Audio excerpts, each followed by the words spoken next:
नमस्कार, मैं senior police inspector Vanita किशोर Joshi crime petrol Dastak के आज के केस में आपका स्वागत करती हूँ। मुझे कहानियाँ लिखने का बहुत शौक है। मेरा हर एक केस मैं कहानी के रूप में अपने किताब में लिखती हूँ। दिमाग के पन्नों पर कई ऐसी कहानियाँ हैं जो अब तक ताज़ा है। उनमें से ही एक बागोली पुलिस स्टेशन का एक पेचीदा केस। कई लोग अपनी असफलता को अपने अहम का मसला बना लेते हैं। अपनी कमियों से ज्यादा उन्हें परवाह होती है लोग क्या कहेंगे। अपने अंदर झांक कर अपनी गलतियां सुधारने के बजाय वो एक के बाद एक गलती दोहराते जाते हैं। फिर चाहे वो निजी रिश्ते निभाने की बात हो या बाहरी व्यवहार, लोगों की उठने वाली उंगलियों से वो इतने परेशान हो जाते हैं कि उनके सोचने समझने की क्षमता खत्म हो जाती है और इसी सोच के चलते वो कोई भी दस्तक नहीं सुन पाते। तर आपल्या समोर येत आहे फूलों की जड़ी फुलझड़ी।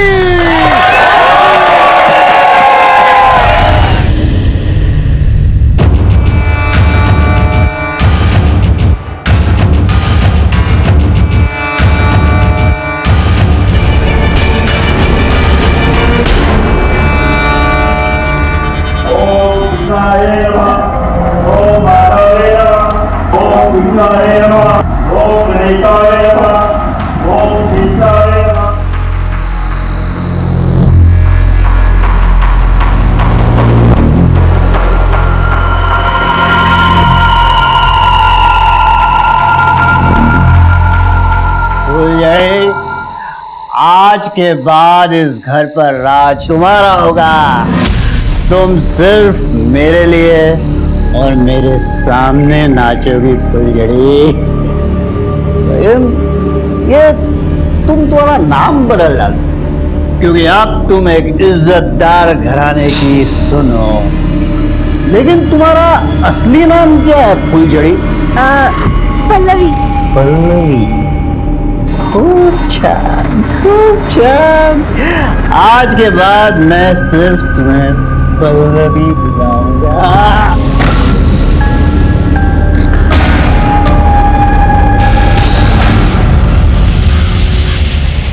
क्यों काकी, सबको यही लग रहा था ना कि अब तो ये प्रकाश मर जाएगा, मिट जाएगा, लेकिन जब तक उसके जीवन में मेरी ये रोशनी है तब तक प्रकाश पर कोई अंधेरा नहीं आ सकता।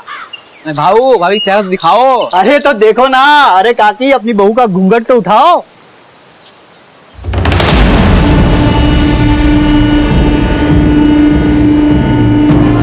प्रकाश बहुत सुंदर है। अरे खाओ खाओ, आप लोग समोसा लड्डू खाओ। भाऊ बिना काका ले।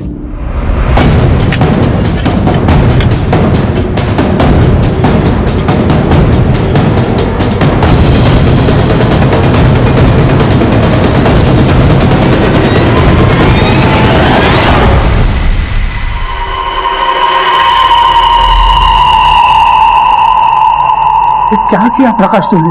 कहां से उठा कर लाए इसे? पल्लवी, नाश्ता लेके आओ। उछलो नहीं आंडली काका, मैं शादी करके लाया हूँ। अब हमारा इतना भी अधिकार नहीं रहा। कम से कम मैं पूछते लेता। बस नाम के लिए काका काका बोलता है। अरे लोग क्या कहेंगे? जो कहना है कहेंगे। जब मीना छोड़ के गई थी तब भी बातें कर रहे थे और अब भी बातें कर रहे हैं काका। अरे लेकिन उस वक्त की बात अलग।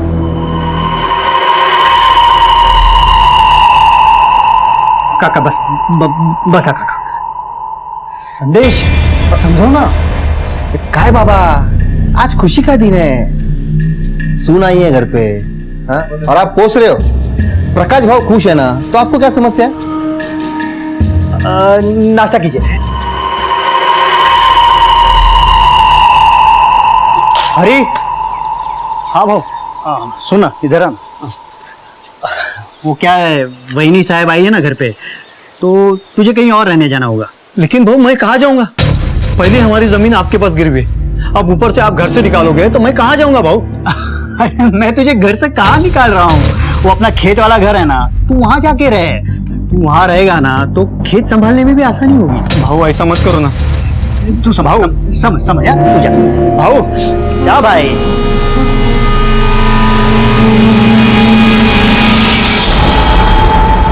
प्रकाश को सब कुछ सही लग रहा था, लेकिन उसके आसपास सबको कोई दस्तक सुनाई दे रही थी।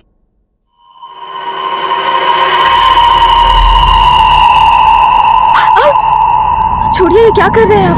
अभी काम बहुत है, रात में अभी काम बहुत है। आपको बोलता हूँ तो दिन में छोड़िए ना। वो दरवाजे पे है कोई। आता हूँ।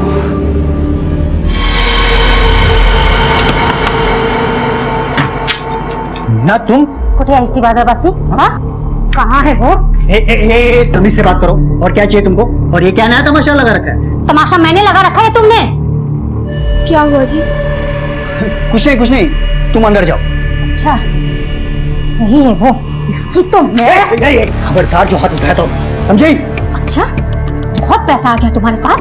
किसी गरीब बाप को पैसे देकर धोखे से उसकी बेटी को उठा लाए, मुझे ही नीचा दिखाने के लिए? हाँ तो जिंदगी भर तुम्हारे लौटने का इंतजार करता रहता मैं। और तुम्हें खुद ही तो तलाक चाहिए, तो ये तमाशा क्यों कर रही हो? तलाक हुआ नहीं है अभी। तुमने शादी कर ली फिर से? अगर तुमको प्रॉब्लम है ना तो पंचायत में जाके बात करो। पंचों ने ही फैसला लिया है ना, अब उन्हीं से बात करो। और तुम्हें तुम्हारी रकम मिल रही है ना? निगाह दो। इसको तो मैं। जब भी आती हो तमाशा करते हो, चल निगाह।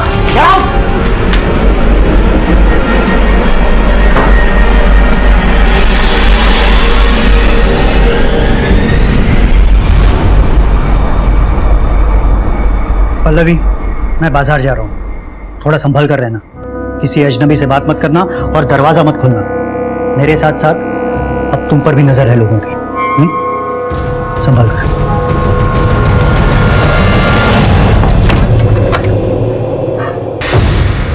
हेलो, आज सही मौका हाथ लगा है। ठीक है।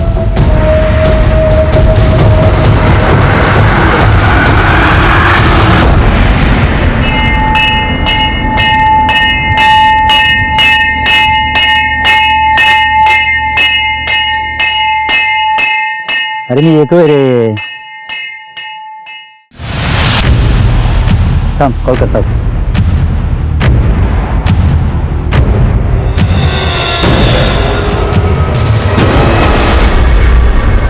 प्रकाश भाऊ, हरी भाऊ.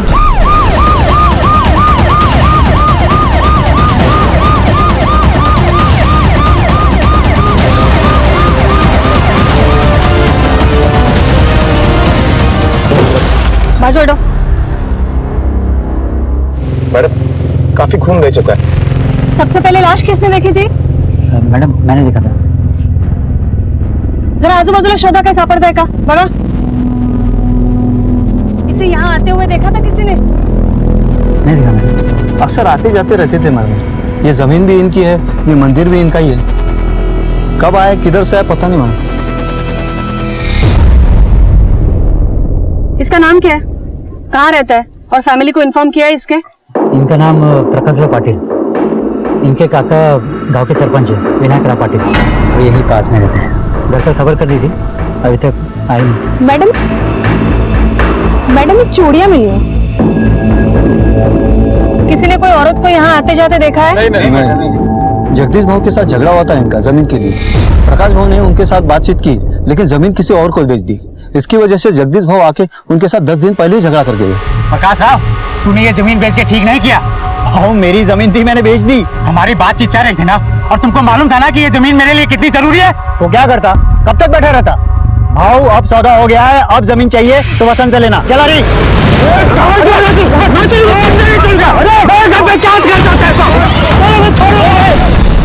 पूरे 30 लाख रुपए में बेची थी जमीन प्रकाश भाव ने. तुम्हें कैसे पता? मैं खुद गया था उनके साथ तहसील में रोटरी करवाने. इसका काका कहाँ रहता है?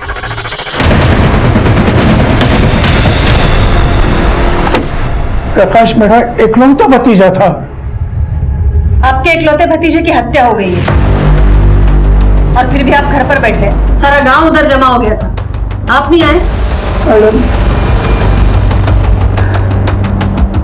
मेरा बेटा संदेश बाहर गया था, मैं उसी की राह देख रहा था, तो अभी आया है. आपको क्या लगता है प्रकाश का कौन दुश्मन हो सकता है? ये कुछ चूड़ियां हमें मिली है, कुछ बता सकते हैं? मंदिर में तो बहुत लगाते हैं मैडम, किसी की भी हो सकती है. हाँ, हो तो सकती है. खैर, ये प्रकाश के फैमिली में और कोई नहीं है क्या? क्यों नहीं, उसने तो 3 शादियां की थी.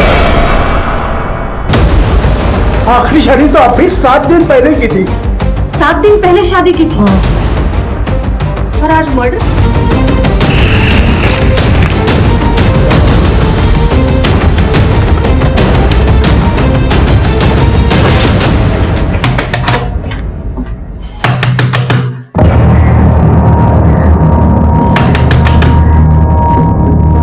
मॅडम इकडे कोणीच नाहीये. दरवाजा तोडा.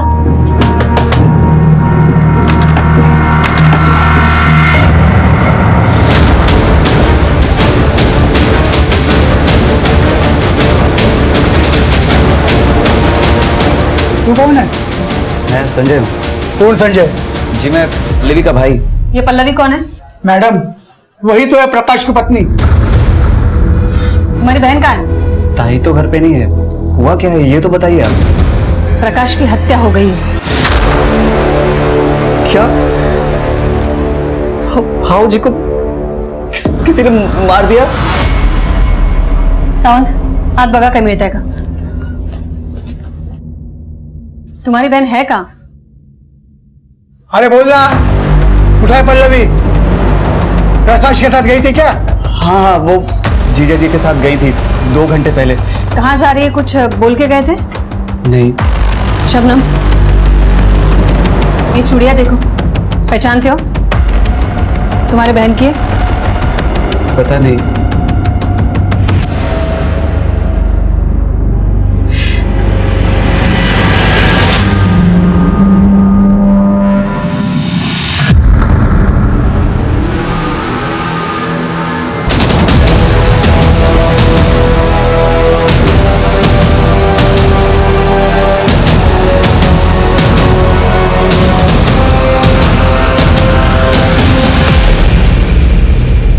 ही तुझी बहन है? हाँ. माँ बाप कहाँ है तुम्हारे? जी वो हम अनाथ हैं. कहाँ के रहने वाले हो? विठलवाड़ी में गणेश मंदिर के पास. तुम्हारी बहन का नंबर दो. शबनम नंबर के. मैडम मैडम हरी सच बोल रहा है. जमीन की सच में डील हुई थी, लेकिन जमीन के डील के पैसे घर में नहीं है. हाँ बाकी गहने वगैरह सब अलमारी में ही है. एक काम करा, ये प्रकाश के सारे बैंक अकाउंट्स चेक करो. ये भी हो सकता है पल्लवी ने उसका खून किया हो और सारे पैसे लेकर भाग गई हो. पल्लवी का फोटो सर्कुलेट करो हर जगह, उसका फोन नंबर ट्रैकिंग पे डालो. और ये जगदीश, चलो उससे पूछताछ करते हैं.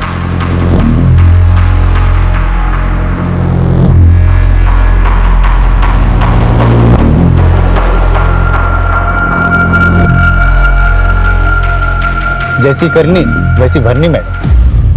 तो बड़ा खुश हो रहा है उसकी मौत पर. मैं खुश नहीं हो रहा हूँ मैडम, मगर मेरे मन को शांति मिली. मेरे जमीन का रास्ता प्रकाश के जमीन से गुजरता है. मैं वो जमीन खरीदना चाहता था ताकि मेरी जमीन बिक जाए, लेकिन उसने किसी और को बेच दी. तो अपने मन की शांति के लिए उसकी जान ले ली. आपको क्या लगता है प्रकाश को मैंने मारा है? इतनी बड़ी भी दुश्मनी नहीं थी मैडम. ये चिल्ला चिल्ला के झूठ बोलने से सच छिप नहीं जाएगा. एक बात ध्यान रखना जगदीश, तुम्हारे ऊपर नजर है हमारी. आप गलत इंसान पे नजर रख रहे हो मैडम. प्रकाश तो मेरा नुकसान कर ही चुका था, आखिर उसको मार के मुझे क्या हासिल होने वाला है? मगर जिसे हासिल हुआ है उस पे भी तो नजर रखिए.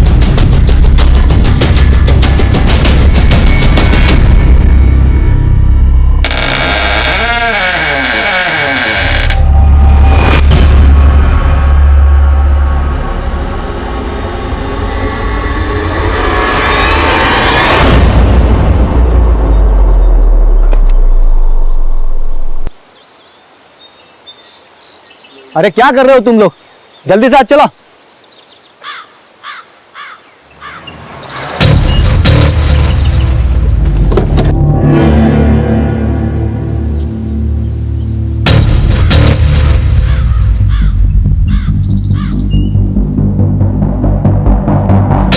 क्या रे हरी, ये प्रकाश कल मरा है और तूने आज जमीन पे कब्जा भी कर लिया. कैसा कब्जा मैडम? ये जमीन मेरी है. जो प्रकाश के पास गिरवी पड़ी थी उसके मरते ही तेरी हो गई. प्रकाश के मरने का सबसे ज्यादा फायदा तो तुझे हुआ है. 30 लाख के बारे में भी तुझे ही पता था और जमीन भी तुझे मिली है. चल बोल, पैसे कहाँ हैं? और वो उसकी बीवी पल्लवी, वो कहाँ है? ये गलत है मैडम. मैंने किसी का खून नहीं किया. अब प्रकाश बहू नहीं रहे, ये जमीन मेरी है तो मैं ही इसकी देखभाल करूंगा ना, और कौन करेगा? ये देखभाल करने में अगर कोई मिलावट निकली तो तू देख लेना. हेलो. ओके मैडम, कांस्टेबल अवर का फोन होता. उसने प्रकाश के जितने भी बैंक अकाउंट्स हैं उनके सारे डिटेल निकाले. लेकिन ताज्जुब की बात तो यह है कि प्रकाश के जितने भी बैंक अकाउंट्स हैं उसमें से किसी भी अकाउंट में ये 30 लाख रुपए जमा नहीं हुए. तो पैसा गया कहाँ? कोई तो है जो घर का भेदी है, कोई तो है जो प्रकाश की गतिविधियां जानता था. सारे गांव में पूछताछ करो। ये हरी और जगदीश दोनों पर नजर रखो। Okay ma'am.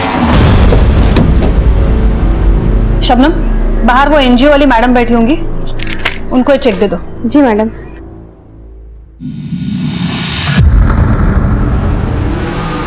क्या सोच रहे हो मैडम? सावंत, हरी को तो लाखों मिलेंगे, लेकिन जिसको करोड़ों मिलने वाले हैं उसके बारे में सोच रही थी। करोड़ों किसको मिलने वाले? विनायक और उसका बेटा संदेश। ये प्रकाश के लाइफ में उन दोनों के सिवा और कोई है भी तो नहीं। उसकी तीसरी पत्नी पल्लवी तो है ना? तीसरी भी और दूसरी पत्नी भी। एक काम करो, ये आजू बाजू पूछताछ करो, शायद कोई सुराग मिल जाए। Okay madam.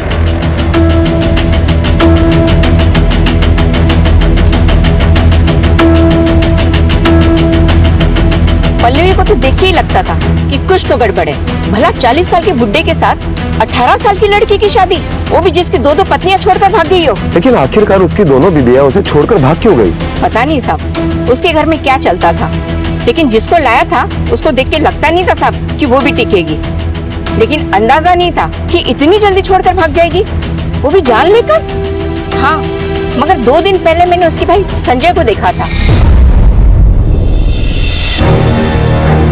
मैंने उसके बारे में पल्लवी से पूछा। मेरा भाई है संजय, कुछ दिनों के लिए आया हुआ है।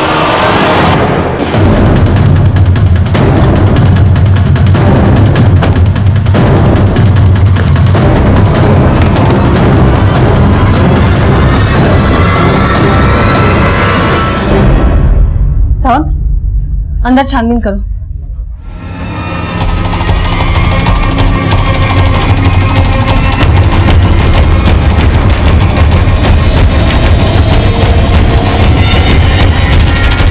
मैडम, अब तो अंदर के अलमारी के जेवर भी गायब है, लगता है वो निकल गया। एक काम करो, आसपास छानबीन करो।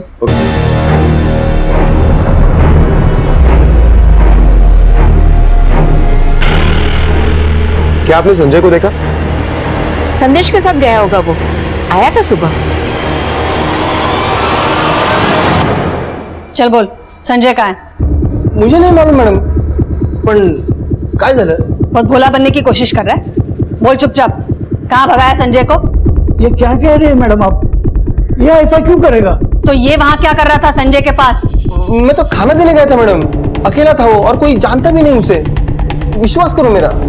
मैडम, पूरे गांव में संजय कहीं पर भी नहीं है और गांव से बाहर जाते हुए उसे किसी ने भी नहीं देखा। उसके शहर के बाहर निकलने से पहले हमें उसे पकड़ना है। अब खेल खत्म हो चुका है सावंत, ये सब उन दोनों भाई बहन की मिलीभगत है। वो बहन प्रकाश को मार के 30 लाख लेके भाग गई और ये भाई संजय सारे गहने लेकर भाग गया। एक काम करो, पीसीआर से संपर्क करो तुरंत। Okay ma'am. मैडम, हमें तो पहले से शक था, मैंने प्रकाश को डांटा भी था, न जाने कहां से उठा के लाया था उसे। पहले 2 पत्नियां तो जान खाकर चली गई और अब तीसरी आई, उसकी जान ही ले ली उसने। ये पहली 2 पत्नियों का भागने का कारण क्या था? वो मैडम, प्रकाश की पहली शादी कुसुम से हुई थी 10 साल पहले। दोनों में बहुत लड़ाई झगड़े होते थे। फिर 3 साल बाद कुसुम ने प्रकाश को छोड़ दिया। उसके बाद प्रकाश ने मीना से शादी कर ली। अब पहली शादी का सबक लेकर प्रकाश मीना का बहुत ख्याल रखता था, मगर फिर भी। फिर क्या? वो कैसे बताऊं मैडम, शादी के 2 साल के अंदर ही मीना ने प्रकाश भाऊ पर नपुंसक होने का आरोप लगा दिया। ए, दिमाग मत खराब कर मेरा। क्या दिमाग मत खराब कर, सच बोली तो मिर्ची लगी। तुम नपुंसक ही हो, ना मर्द। तुम क्या निकालोगे नीचे घर से? मुझे ही नहीं लेना तुम्हारे साथ इस घर के छत के नीचे। निकलो नहीं। अरे बेटा सुन तो जरा, घर की बात घर में रहे, इसलिए पंचायत बुलवाकर हमने दोनों में समझौता किया था। वो दोनों अपने मर्जी से अलग रहते थे। इसका मतलब दोनों का तलाक नहीं हुआ था? नहीं, पंचायत में मीना ने सिर्फ अलग रहने की बात की थी, बाकी कोर्ट कचहरी तो प्रकाश ही जाने। तो ये नपुंसक वाली बात कितनी सच है? ये झूठा आरोप लगाया था उसने प्रकाश पर। उसे तो प्रकाश से सिर्फ पैसे चाहिए थे। अलग होने के बाद प्रकाश हर महीने उसे 10,000 खर्चा देता था, फिर भी वो हर दिन आके झगड़ा करती थी।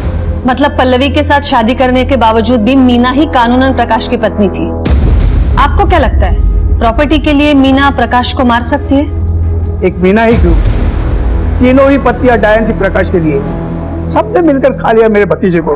अभी देखो, मेहंदी का रंग भी नहीं उतरा था कि कौन से हाथ ले दुल्हन ने।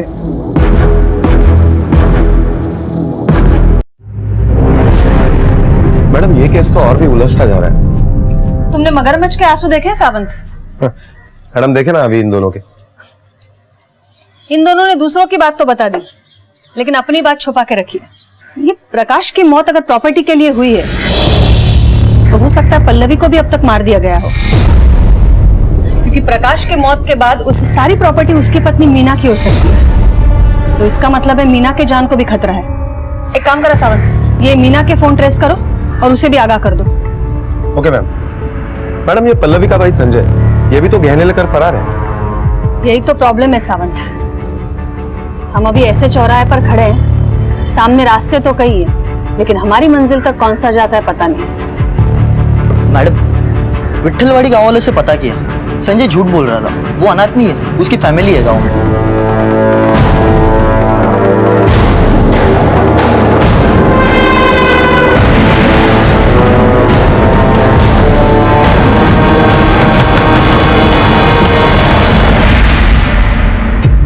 क्या पल्लवी आपकी बेटी है? होए। पुणे में एक मर्डर हुआ है और उसी के सिलसिले में हमें आपके बेटी पल्लवी के साथ बात करनी है। क्या वो यहाँ आई है? साहब वो तो यहीं रहती है। बुलवा दिला। पल्लवी,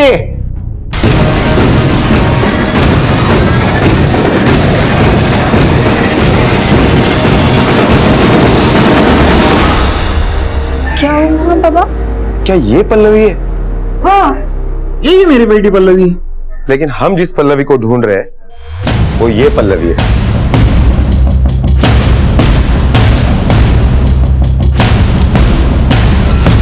ये तो मेरा भाई संजय है।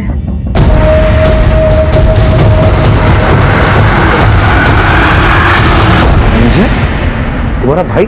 सर, संजय को बहुत पैसे कमाने थे और वो पैसे कमाने के लिए कुछ भी कर सकता है, यहाँ तक कि परिवार की इज्जत को भी दांव पे लगा सकता है। बाबा के इतना मना करने के बाद भी वो। अरे पैसा मिलेगा तो कुछ भी करेगा। तू लड़की बन के नाचेगा। अरे शौक भी है तुझे। बन के आपने कौन सा झंडा गाड़ दिया है? और 4-5 हजार में आजकल घर कहाँ चलता है? सर ढको तो पैर छूट जाता है और पैर ढको तो सर। अब यही एक गुल भगवान ने मुझे दिया तो क्या करूं? अरे मैं दिखता ही लड़की जैसा हूं तो क्यों इस दिखावे से मैं पैसे कमाऊं? और हाँ, अगर आप लोगों को दिक्कत हो रही तो ठीक है, मैं यहाँ से चला जाता हूँ उन तमाशा वालों के पास। 6 महीने हो गए इस बात को, ना ही वो घर वापस आया है और ना ही हमारा उससे कोई कांटेक्ट हुआ है। किस तमाशा वाले के पास काम करता था वो? सर, गांव की पंचायत ने तमाशा रखा था।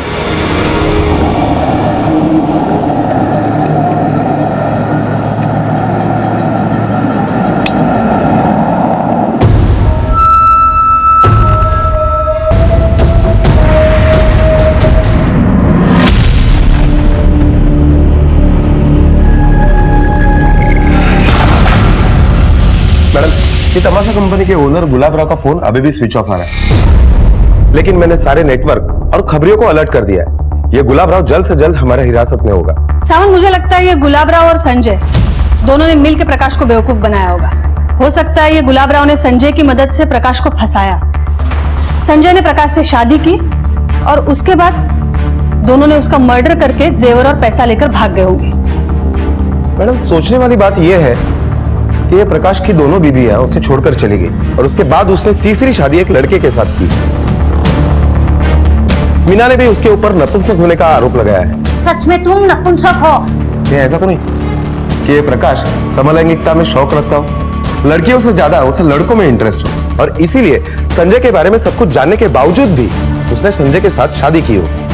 संजय ने भी औरत बनने का नाटक बरकरार रखा ताकि सोसाइटी में उसकी इज्जत बनी रहे। सावंत, प्रकाश के पर्सनल लाइफ के बारे में जानने के लिए उसकी दोनों पत्नियों से मिलना होगा। और एक काम, ये संजय के लिए सारे थानों में अलर्ट जारी कर दो। हो मैडम। एक लड़के का लड़की बनकर शादी करना पॉसिबल नहीं था। क्या उसके पति प्रकाश को इस बात की जानकारी नहीं थी, या फिर उसने जानबूझकर ये शादी की थी? कई सवाल सामने आए, कुछ लोग हाथ आए तो कुछ नहीं, लेकिन हमने भी प्रकाश से जुड़ी एक एक जानकारी को जमा करना शुरू कर दिया।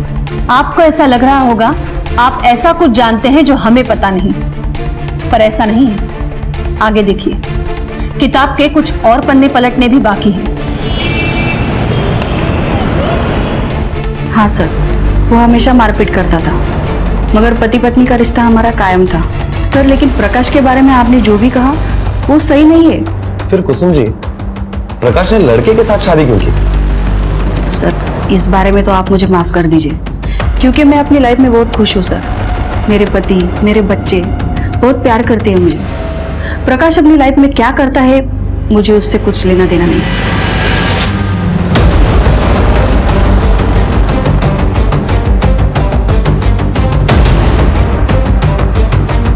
यहाँ पर तो ताला है।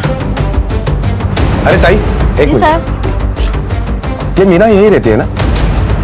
जी सर। आप कहाँ हैं? एक हफ्ते से कहीं गई हुई हैं। आपको पता है कहाँ गई? ये तो मुझे नहीं पता साहब। ठीक है, थैंक यू। ठीक है, रात्रि फोन करते, टाइम पे दवाई ले लेना। हाँ आईला पण सांगा। ओके ठेवते। मैडम, ये मीना घर से गायब है। मैडम, कहीं ऐसा तो नहीं कि इस सारी घटना में मीना ही मास्टरमाइंड हो और उसी ने संजय के साथ मिलकर ये सब कुछ चक्कर चलाया हो? क्योंकि वो जानती थी कि प्रकाश समलैंगिक है और इसी बात का उसने फायदा उठाया हो। अगर ऐसा है भी तो ये मीना जाएगी कहाँ? जिसके पास पूरी किताब है वो एक पन्ना क्यों चुराएगा? खैर, ये मीना चाहे कहीं भी घूम ले, आना तो उसे यहीं पड़ेगा। Excuse me. Hello. Okay ma'am, Meena का पता चल गया है। गुड, ले आओ उसे। Okay ma'am. काका, प्रकाश पति थे मेरे और पत्नी होने के नाते मैं करूंगी उनका अंतिम क्रियाक्रम। अब आई हो उसका क्रियाक्रम करने। उस वक्त कहाँ थी जब उसे तेरी जरूरत थी? वही ये क्या नया खेल खेल रही हो तुम? खेल तो प्रकाश ने खेला था मेरे साथ, आपकी पंचायत ने खेला था। आपने ही अलग किया हम दोनों को। जो भी थे वो मेरे पति थे, कच्ची डोर की ही सही, लेकिन रिश्ता अभी भी जुड़ा था उनसे। हमें भी जाननी है वो कहानी कच्चे रिश्तों की। घेऊन चला तिला। पण साहेब, मी काय केला? पोलीस स्टेशनला चल। साहेब,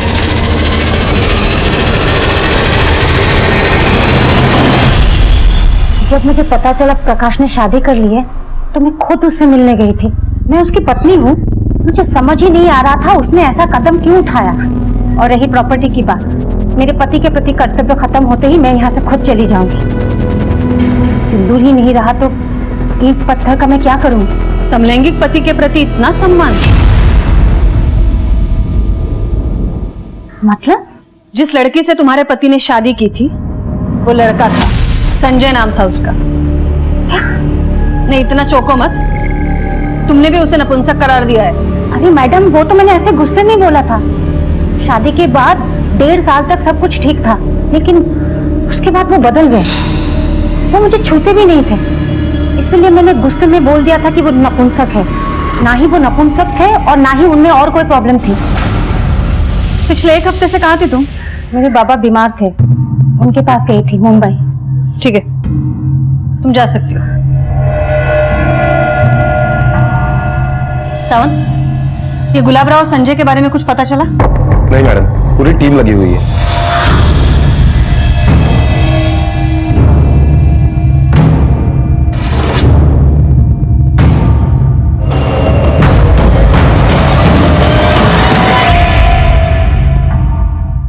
मैडम, प्रकाश की पहली 2 बीवियां यानी कुसुम और मीना, इन दोनों के हिसाब से प्रकाश नपुंसक नहीं था और प्रकाश के समलैंगिक होने के भी कुछ खास सबूत नहीं है हमारे पास, सिवाय इसके कि उसने संजय के साथ शादी की, जिसका सच हमें पता नहीं। सावंत, अगर ये प्रकाश के पत्नियों की बात मानी जाए तो हमारा सोचना सही है। प्रकाश को बेवकूफ बनाया गया है। संजय ने प्रकाश से शादी कर ली, फिर संजय का सच प्रकाश को पता चलने के बाद संजय ने उसे मार दिया। लेकिन मैडम, तमाशे में नाचने वाला एक सीधे साधे घर का लड़का इतनी पक्की प्लानिंग कर सकता है कि 2 शादियां कर चुका हुआ प्रकाश भी उससे धोखा खा गया। बरोबर है सावंत, पर यह प्लानिंग अकेले संजय की नहीं हो सकती। हो सकता है गुलाबराव शामिल हो, इसलिए तो फरार हो गया, या कोई और। ये विनायक और संदेश दोनों के कॉल रिकॉर्ड्स आ गए? मैडम, शाम तक मिल जाएंगे। हेलो।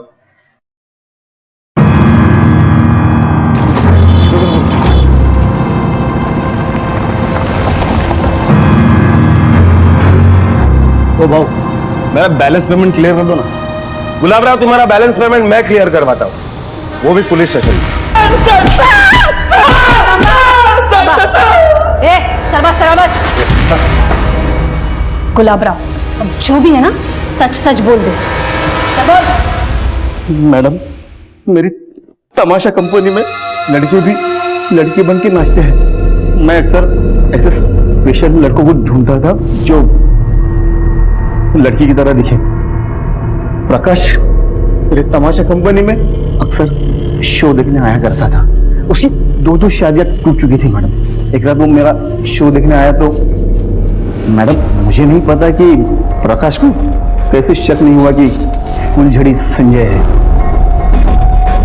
प्रकाश ने फूलझड़ी से शादी करने की ऑफर दी।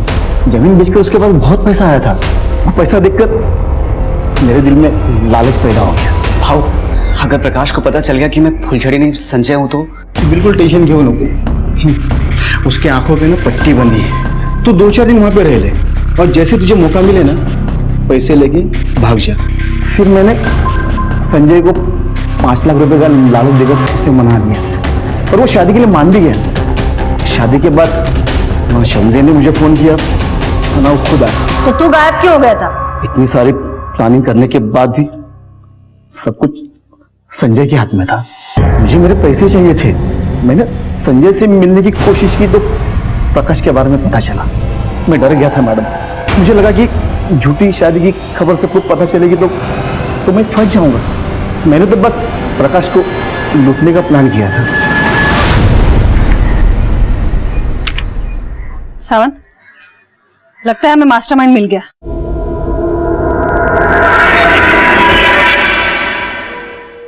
हेलो,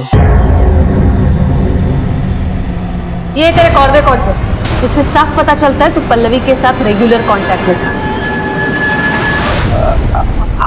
आप सही कह रहे हैं मैडम, लेकिन मैडम मैं भी लगभग 40 साल का हो चुका हूँ। मेरा एक पाँव खराब है। यहाँ मेरी शादी का खाता नहीं खुल रहा है और वहाँ प्रकाश भाव हैट्रिक मार चुके थे। इसलिए मैंने सोचा प्रकाश भाव को इस उम्र में पल्लवी जैसी लड़की मिल सकती है तो मुझे क्यों नहीं। इसलिए मैं पल्लवी के पीछे पड़ गया था। धन्यवाद वैनी साहब। वैनी साहब, मैं क्या बोलता हूँ, वो मेरा भी कहीं रिश्ता जमा दो ना। करती हूँ ना जुगाड़ देवे जी, लेकिन अच्छी चीज के अच्छे पैसे भी लगते हैं। पैसे जितने चाहे ले लो, बस लड़की आप जैसी ढूंढना। मुझे सच में पता नहीं था मैडम कि वो प्रकाश भाव को लूटने आई है, मारने आई है। आई नहीं, आया था। क्या? वो एक लड़का था। प्रकाश को धोखा दिया गया था शादी को लेकर। और ऐसा तो एक ही इंसान कर सकता है जिसको संजय की मौत से फायदा हो। प्रकाश के मौत के बाद तो सारी जमीन तुम्हें मिलेगी ना।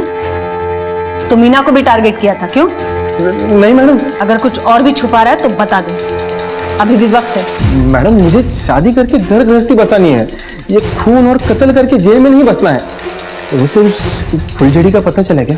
नहीं, उस पल्लवी का, अपना उस लड़के का पता चला क्या?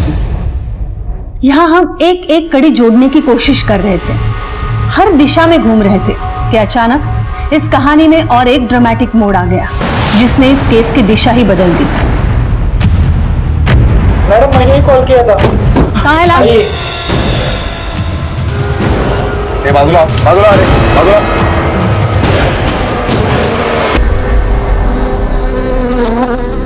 मैडम ये तो संजय। जरा आजूबाजूला बघा, काही मिळतंय का? हो मैडम।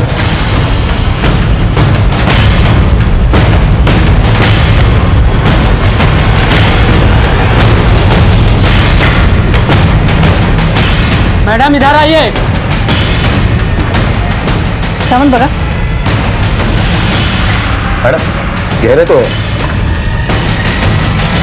लेकिन ये लगभग 4-5 लाख रुपए ही। मैडम इसका मतलब कि ये मर्डर चोरी के मोटिव से नहीं हुआ है। बाकी के 25 लाख रुपए कहाँ हैं? मैडम मुझे लगता है कि इसका जवाब हमारे लॉकअप में है। मैडम मारूंगा, सगळं सांगतो। बोल। जिस दिन प्रकाश का खून हुआ उस दिन संजय का मुझे फोन आया था। हेलो, आज सही मौका हाथ लगा है। तू पैसे लेकर निकल वहां से और मुझे फोन कर। उसे पैसे मिल गए थे और वो भागने वाला था कि किसी ने प्रकाश का मर्डर कर दिया और पुलिस प्रकाश के घर पे आ गई। फिर उसने गहनों को अपनी जगह पर रख दिया और पैसों को छुपा दिया। मजबूरन उसे पल्लवी से संजय बनकर पुलिस के सामने आना पड़ा। तो प्रकाश को कभी संजय पर शक नहीं हुआ कि वो लड़का है? संजय प्रकाश को रोज दारू पिलाता था और एक एक दिन निकालता था। प्रकाश ने उससे कभी भागने का मौका ही नहीं दिया। हम मान्य करते मैडम कि हमने प्रकाश को लूटा, लेकिन उसे हमने नहीं मारा। अगर ऐसा ही करना होता तो संजय वहां पे रुकता क्यों? वो प्रकाश को मारकर पैसे लेकर भाग जाता। जब वहां पे पुलिस आई तो संजय को वहां पर रुकना पड़ा। फिर 2 दिन बाद वो मेरे घर पे आया मुझे पैसे देने के लिए। तो तेरा पैसा मिलते ही तूने संजय को ठिकाने लगा दिया? नहीं मारा, मैंने संजय को नहीं मारा। मुझे ऐसा ही करना होता तो वो 5 लाख रुपए और गहने में क्यों छोड़ देता? मैडम, हमें आगे भी साथ मिलकर और भी काम करना था। तो फिर किसने मारा? मुझे नहीं मालूम, पर उस दिन वो फोन पर किसी से झगड़ा कर रहा था और तुरंत उससे मिलने भी गया। किससे? हाँ मैडम, आया था वो, मुझसे ही मिलने आया। ताई ये ले, अरे पकड़ ना, पूरे 5 लाख रुपए हैं। और ये देख, ये अपना लगन ना पूरी धूमधाम से करना, तेरे भाई ने बड़ी मेहनत से कमाए। क्या करे तू? किसी की हत्या करके लाया ना बोल? ये बड़ी जालिस करे तू, मैंने किसी की हत्या नहीं की है। अच्छा, तो पुलिस घर पे ऐसी आई थी? हाँ, देख झूठ बोलना बंद कर, मेरे साथ चलो, सरेंडर कर दे। ताई तेरा दिमाग खराब हो गया क्या? अरे छोड़, कहाँ लेके जा रही है? पागल हो गई क्या? मुझे जेल में नहीं जाना, तू जा ऐसे भी। ताई तो अभी यहाँ से जा। वो गलती से हुआ, मगर उसने मरते मरते भी कहा था कि उसने प्रकाश का खून नहीं किया है। तुम्हारे भाई का जब तुम्हें फोन आया था तो तुमने पुलिस को क्यों नहीं बताया? तुम्हारा भाई मरने से बच जाता, तुम कातिल होने से बच जाती। मुझे क्या पता था मेरे यहाँ तो मेरे भाई का खून हो जाएगा। मेरे सिवा मेरे बाबा का कोई नहीं रहा, इसलिए मैं हिम्मत नहीं जुटा पाई। पल्लवी ने अपना जुर्म कबूल करके एक केस की गुत्थी तो सुलझा दी थी, पर अभी भी प्रकाश का मर्डर केस क्लोज नहीं हुआ था। गुलाब राव और पल्लवी दोनों ने कह दिया था संजय बेगुनाह है, पर हमारे पास कोई सबूत नहीं था। फिर हमने भी एक जाल फेंका तालाब में और इंतजार करने लगे मछलियों के फंसने का।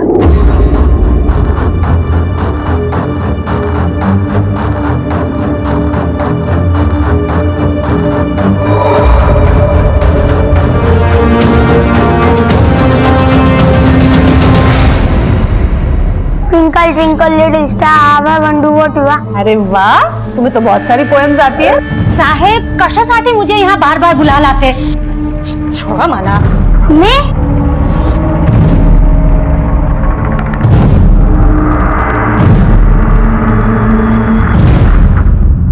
मेरे पास अपनी दूसरी शादी छुपाने के अलावा और कोई रास्ता नहीं था। मेरे पास पैसे नहीं थे। प्रकाश के वहां से जो पैसे आते थे उसी से मेरा खर्चा चलता था। अब अगर लोगों को पता चल जाता मेरी शादी के बारे में तो प्रकाश के वहां से पैसे आने बंद हो जाते। अपनी दूसरी शादी के बाद भी प्रकाश से पैसे लेना अपराध है, और उससे भी बड़ा अपराध है उसका कत्ल करवाना। क्या बोलते हैं मैडम, मैंने किसी का मर्डर नहीं करवाया। बहुत शातिर दिमाग है तेरा, लेकिन हमारा पाला तुझ जैसे लोगों से रोज पड़ता है। सावंत, बोलवा तला। खड़े।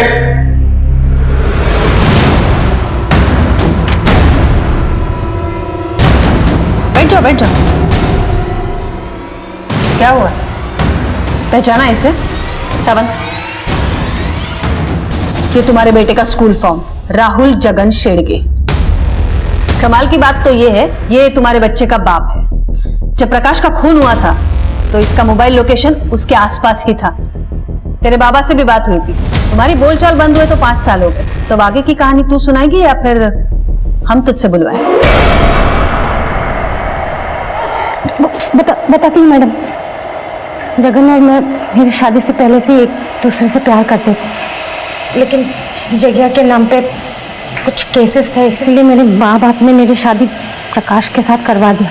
शादी के बाद भी मैं प्रकाश के साथ खुश नहीं थी और मेरे संबंध जग्या के साथ थे।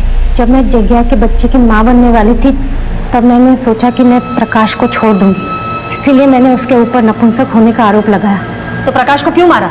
प्रकाश से मेरा तलाक नहीं हुआ था। कानूनन मैं अब भी उसकी पत्नी थी। आज नहीं तो कल उसकी प्रॉपर्टी मुझे ही मिलने वाली थी, लेकिन उसने अचानक शादी कर ली तो मुझे लगा कि वो मुझे तलाक दे देगा। तब जग्या ने बोला कि यदि हम प्रकाश और उसकी बीवी को मार दें तो सारी संपत्ति तुम्हारी हो जाएगी। जान से मार देंगे। बस जैसा मैं कहता हूँ वैसा तुम करो। वो मुझसे खेत में मिलने वाला था। देखो प्रकाश, तुमने शादी तो कर ली, मुझे बुरा तो लगा, लेकिन ठीक है, मैं इस रिश्ते को और घसीटना नहीं चाहती, इसीलिए मैं हमेशा के लिए नागपुर शिफ्ट हो रही हूँ। हम पल्लवी को भी मार देना चाहते थे, लेकिन वो भाग निकली। मैंने जो कुछ किया अपने बेटे राहुल के लिए किया मैडम। अपने बेटे के भविष्य की इतनी चिंता होती तो यूं अपराध के रास्ते पर नहीं चलती। अपने लालच के लिए अपने पति को मार डाला तूने। अब तेरा भविष्य तो जेल में है। मैंने आपसे कहा था ना, हर क्राइम का एक रूट कॉज होता है जिसे हम कहते हैं दस्तक। हर अपराध को पहचानिए, हर कदम पर सुरक्षित रहिए। देखते हैं हमारे आज के एपिसोड की दूसरी कहानी।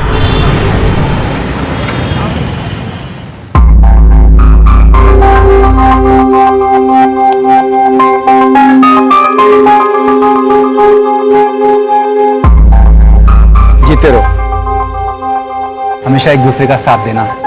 भगवान तुम्हें हर काम में सफलता दे। थैंक यू चाचा जी। खुश रहो।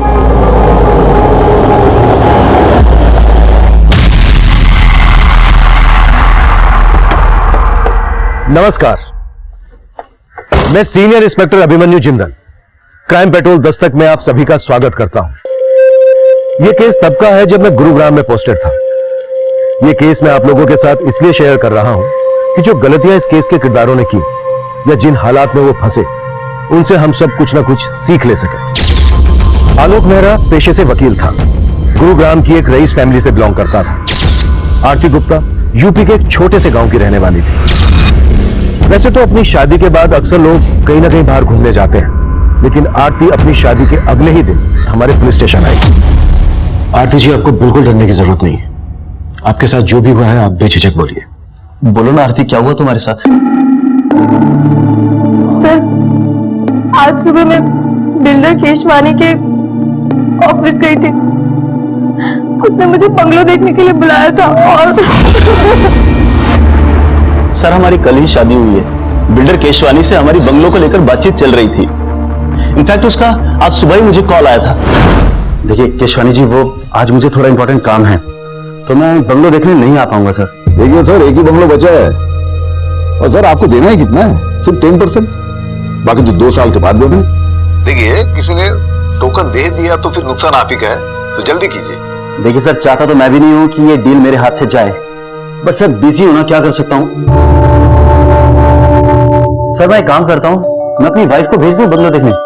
ठीक है जी, थैंक्स। ये क्या लोग शादी के अगले दिन ही कोई काम पे जाता है क्या? और ऊपर से बंगलो देखने भी मुझे अकेले जाना पड़ेगा। ये तो अन्याय है ना मिलोड। सॉरी आरती, बट आज की तारीख बड़ी मुश्किल से मुझे मिली है। बहुत बड़ा क्लाइंट है, ये काम मैं नहीं छोड़ सकता। इट्स ओके वकील साहब, अब गिल्टी फील मत करो, चली जाऊंगी मैं। सर, आज सुबह मैं 11 बजे केशवानी के ऑफिस गई, फिर वो मुझे बंगलो दिखाने के लिए अपने साथ लेके गया। आइए आइए आरती भाभी, ये देखिए भाभी, ऐसा थोड़ा थोड़ा फर्नीचर मैंने बना दिया हर जगह।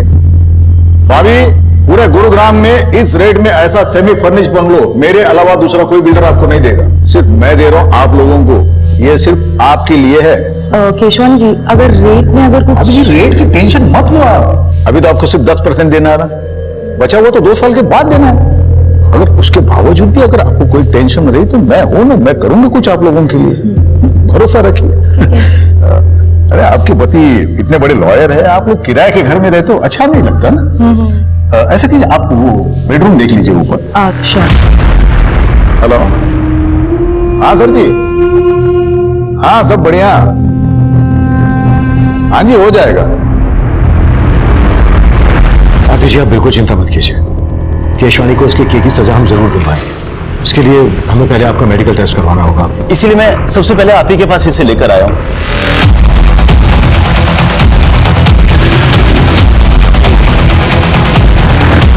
ऐसे कैसे ले जाओगे? हलवा है क्या? इस शहर का इज्जतदार बिल्डर हूं मैं। बाहर बैठो, चाय पानी पी लो, तब तक लॉयर से बात करता हूं। शुक्र करो इज्जत से ले जा रहा हूं, ज्यादा चूचा की ना तो घसीटता हुआ ले जाऊंगा। चले?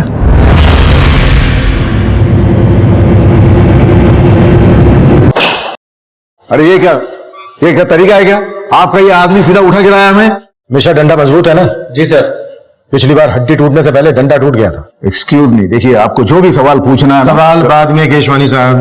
क्या है केशवानी साहब, मेरे पुलिस स्टेशन में रेपिस्ट से सवाल बाद में किए जाते हैं, पहले उसे थोड़ी देर तोड़ा जाता है तबीयत से। देखिए मैंने कुछ नहीं किया, वो आरती झूठ बोल रही है। आप उसे बंगलो दिखाने ले गए थे, ये बात झूठ है? झूठ है, सरासर झूठ है। मैं बिल्डर हूँ, कोई ब्रोकर नहीं हूँ जो बंगलो दिखाने के लिए लेके जाऊंगा। केशवानी साहब जरा ऊपर देखिए। तुझे आरती के साथ जाते हुए देखा गया था। आरती का मेडिकल करवाया हमने, बस डीएनए रिपोर्ट आनी बाकी है। उसके बाद केशवानी तुझे जमानत तक नहीं मिलेगी। मैं मानता हूं, मैं आरती के साथ सोया था, लेकिन मैंने रेप नहीं किया है। उसकी मर्जी से ये हुआ है सब कुछ। आइए आइए आरती भाभी, ये देखिए, ये ऐसा मैंने थोड़ा थोड़ा फर्नीचर बना दिया हर जगह।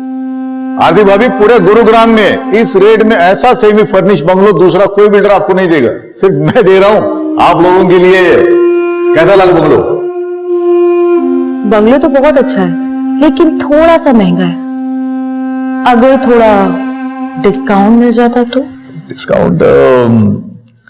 चलो ठीक है, अभी आप इतना प्यार से बोल रहे हो तो मैं थोड़ा कुछ कर दूंगा। और अगर मैं और प्यार से कहूं तो? मतलब? मैं ना बेडरूम देख लेती हूँ।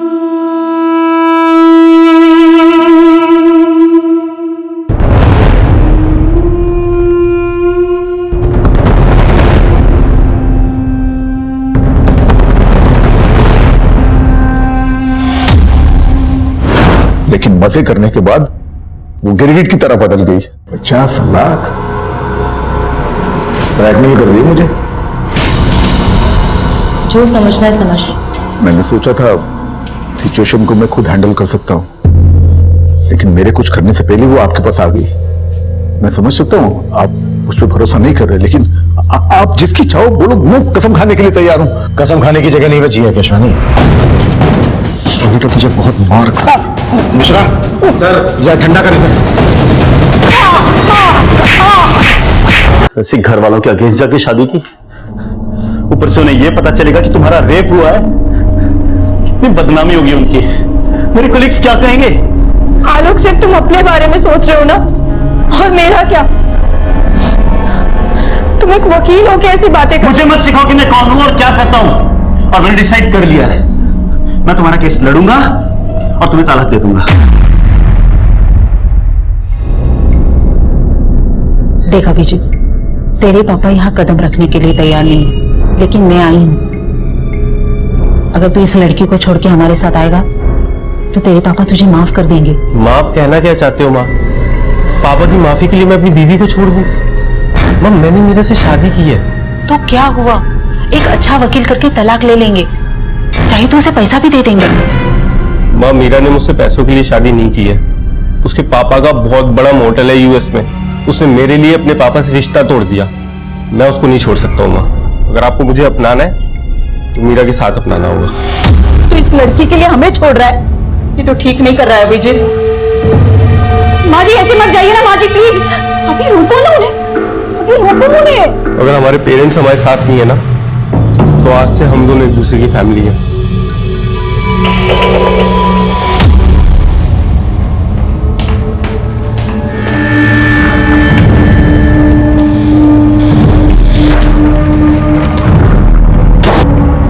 बोलो आरती, कैसा चल रहा है सब? जगदीश चाचा, आलोक कह रहा था कि वो मुझे तलाक दे देगा। अरे ऐसे कैसे तलाक देगा? तू फिक्र ना कर, हम बात करेंगे उससे। अच्छा, वो केशवानी बिल्डर वाला केस कहाँ तक पहुँचा? ध्यान रखना, ये केशवानी में बहुत पहुंचा हुआ आदमी है, फूंक फूंक के कदम रखना होगा। हाँ जी चाचा जी। सर, केशवानी की हिस्ट्री देखकर लगता नहीं है कि उसकी कहानी सच्ची होगी। बहुत रंगीन तबीयत का आदमी है सर वो। उसके कॉल रिकॉर्ड में कई एस्कॉर्ट एजेंसीज के नंबर भी मिले हैं, काफी लड़कियां सप्लाई होती थी। मतलब लंगोट का ढीला है ये केशवानी। आरती से पहले से कई और लड़कियों के साथ भी जबरदस्ती की होगी। और क्या डालते हैं इसे? हाँ डॉक्टर साहब, थैंक यू। विकास, आरती से जो हमें डीएनए मिला था, केशवानी के डीएनए से मैच होता है। मतलब केशवानी ने आरती का रेप किया है। केस सॉल्व है। हम अदालत में केशवानी के खिलाफ ठोस केस प्रेजेंट करना चाहते थे। डीएनए रिपोर्ट भी केशवानी के खिलाफ जा रही थी। उस वक्त हमें ये एक ओपन एंड शट केस लग रहा था, लेकिन तभी कहानी में एक नया ट्विस्ट आया। मजाक समझ के रखा है क्या? अगर केस वापस ही लेना था तो हमारे पास शिकायत दर्ज क्यों करवाए? सर, इस केशवानी के कनेक्शन काफी ऊपर तक है। हो सकता है उसने दबाव बनाया हो। आलोक खुद एक लॉयर है, कंप्लेन करने से पहले उसे ये सारी बातें पता होंगी। बात तो कुछ और ही है, कुछ तो है जो खटक रहा है। इन दोनों की इंफॉर्मेशन निकाली? जी सर, दरअसल आलोक और आरती पिछले सिर्फ 3 महीनों से एक दूसरे को जानते थे। 1 साल पहले आरती गुरुग्राम में नौकरी की तलाश में आई थी और आलोक एक क्रिमिनल लॉयर है, बड़े परिवार से ताल्लुक रखता है, ये सब पता है मुझे। इसके अलावा सर, मेरी आलोक के कुछ वकील दोस्तों से भी बात हुई। उन्होंने बताया कि आलोक की शादी से पहले उसके 2-3 अफेयर्स भी थे, जिसके बारे में आलोक ने अपने दोस्तों से कभी भी खुलकर बात नहीं की। और अचानक आलोक के आरती से शादी के फैसले ने उसके माँ बाप की तरह उसके दोस्तों को भी चौंका दिया। आलोक ने चौंका तो हमें भी दिया है। ये केस वापस लेकर इन दोनों से एक बार मिलना पड़ेगा। अगर ये किसी दबाव में आकर ये फैसला ले रहे हैं तो इस फैसले को लेने से रोकना होगा।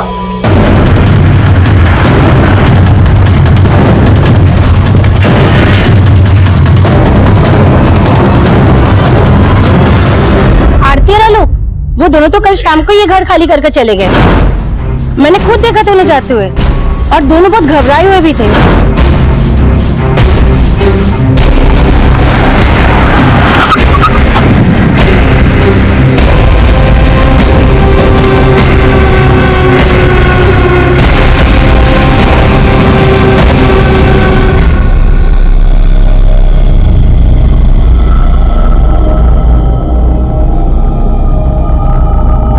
थोड़ा खाना जल गया है।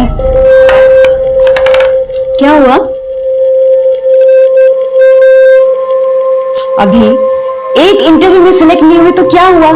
तुम ट्राई तो कर रहे हो ना? लेकिन एक्सपीरियंस की वजह से कोई नौकरी नहीं दे रहा। कैसे कैसे सरवाइव कर पाएंगे हम लोग? डोंट लूज हार्ट, अभी सब कुछ ठीक हो जाएगा। एंड यू नो व्हाट, अगले हफ्ते मेरा एक इंटरव्यू भी है। This is just a phase, चला जाएगा। कभी कभी लगता है पापा एकदम सही कहते हैं, रिश्ते तोड़ के जो नए रिश्ते बनाता है ना, वो टिक नहीं पाते। अभी ऐसा मत कहो प्लीज।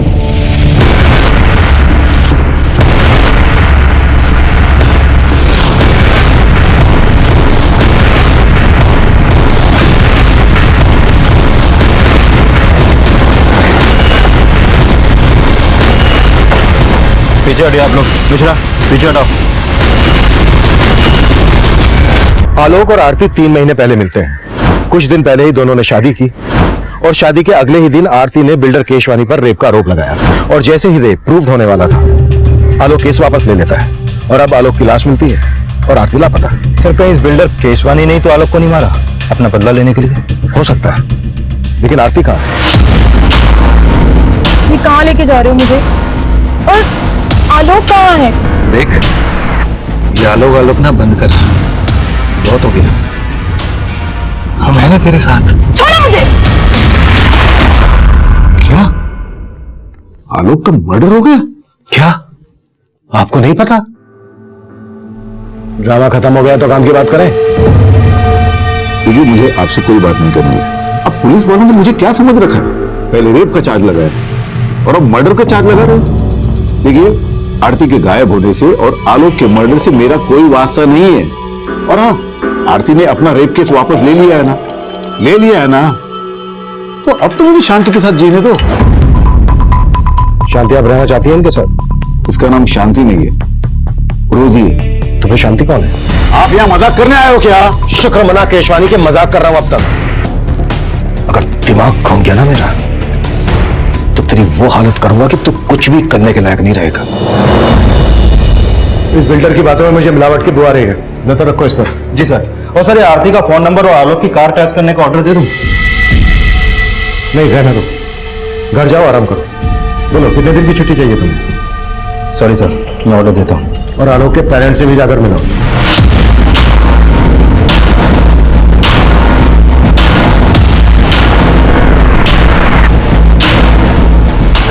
हाथ पैर बांधो इसके। हाँ, ले आया इसे। अब समझ में आएगा इसे कि रेप का मतलब होता क्या है। ये सब उस आरती का किया कराया साहब। उसने सबसे पहले हमारा बेटा हमसे छीना और बाद में उसकी जिंदगी। वो सोचती थी कि वो आलोक से शादी करके हमारी जायदाद में हकदार बन जाएगी, लेकिन जब हमने उसे नहीं अपनाया तो उसने अपना गुस्सा इस कदर हमारे साथ निकाला। देखिए, हम आरती को ढूंढ रहे हैं। आप हमें यह बताइए कि आप आरती के माँ बाप या उसके किसी भी रिश्तेदार को जानते हैं? नहीं साहब, हम किसी को नहीं जानते।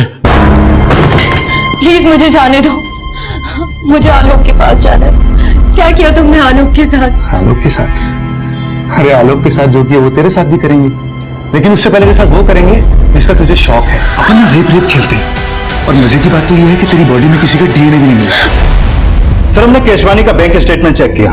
जिस दिन आरती ने केस वापस लिया उसके अगले दिन केशवानी के अकाउंट से आलोक के अकाउंट में 50 लाख रुपए ट्रांसफर हुआ था। मतलब केशवानी ने आलोक को पैसे देकर आरती का रेप केस वापस लेने के लिए मनाया और फिर आलोक का मर्डर करवा दिया अपनी बदनामी का बदला लेने के लिए। पॉसिबल है सर, और शायद आरती को भी इसीलिए गायब करवाया हो। विकास, उठा लाओ केशवानी को। अरे सर, ये क्या आप हर बार मुझे उठा के लेके आते हो? देखिए सर, मैं मानता हूं मैंने आलोक को 50 लाख रुपए दिए थे। पहले ही दे देता तो आरती शायद केस भी ना करती। मैंने आपको बोला था ना कि आरती के आंसू पे भरोसा ना करें। तो फिर क्या तेरी बकवास पे करूं? आलोक मर चुका है, आरती गायब है, इसके पीछे तेरा हाथ नहीं है तो फिर किसका है? मुझे क्या मालूम सर, मैं आलोक को आखिरी बार यही मिला था, तभी उसने पैसे की भी बात की थी। केशवानी जी, आरती ने आपके लिए एक मैसेज भिजवाया है। आप जेल से तभी बाहर आ पाएंगे अगर आप पैसा ट्रांसफर कर देंगे। कोर्ट केस और बदनामी से बचने के लिए मैंने पैसे दे दिए, और पैसे लेने के बाद आलोक ने केस वापस ले लिया। वही तो, मेरे साथ साथ आपको भी मेरा मतलब उल्लू बनाया मियां बीवी ने। सर, मैं तो कहता हूं ये कांड के पीछे ना आरती का हाथ है। वो बड़ी चालाक लड़की है वो।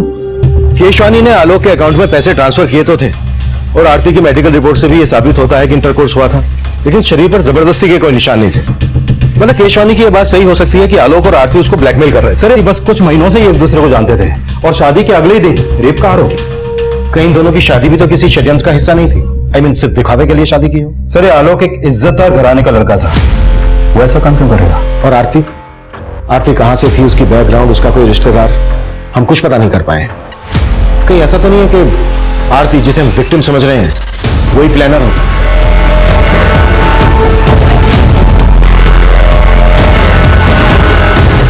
पूरा चूस लिया इसे, अब क्या करेगा इसका? अरे अभी और बहुत रस बाकी है इसमें। और मजे नहीं करनी क्या?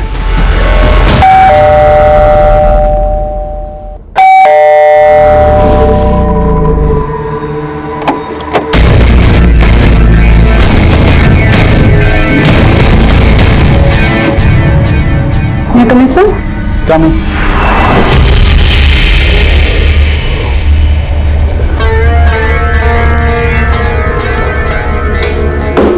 सर, ये मेरा रिज्यूमे और कुछ सर्टिफिकेट्स हैं सर। आपको सर्टिफिकेट की क्या जरूरत है? आप तो खुद ही एक सर्टिफिकेट है। वैसे आपकी हाइट कितनी है? जी? हाइट? Sir, 5 feet 4 inches। और वेट?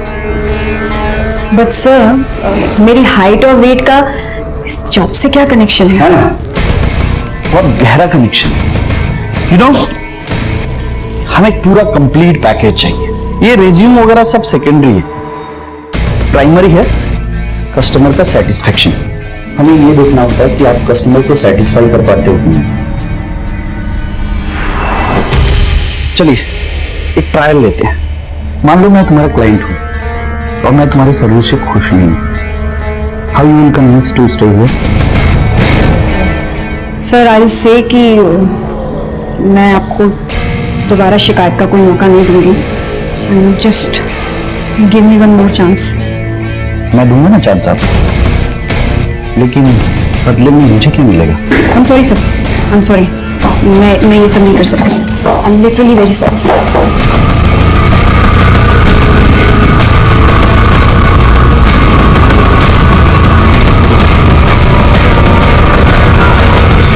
सर, आरती के कॉल रिकॉर्ड में एक नंबर मिला है जिससे वो लगातार टच में रहती थी।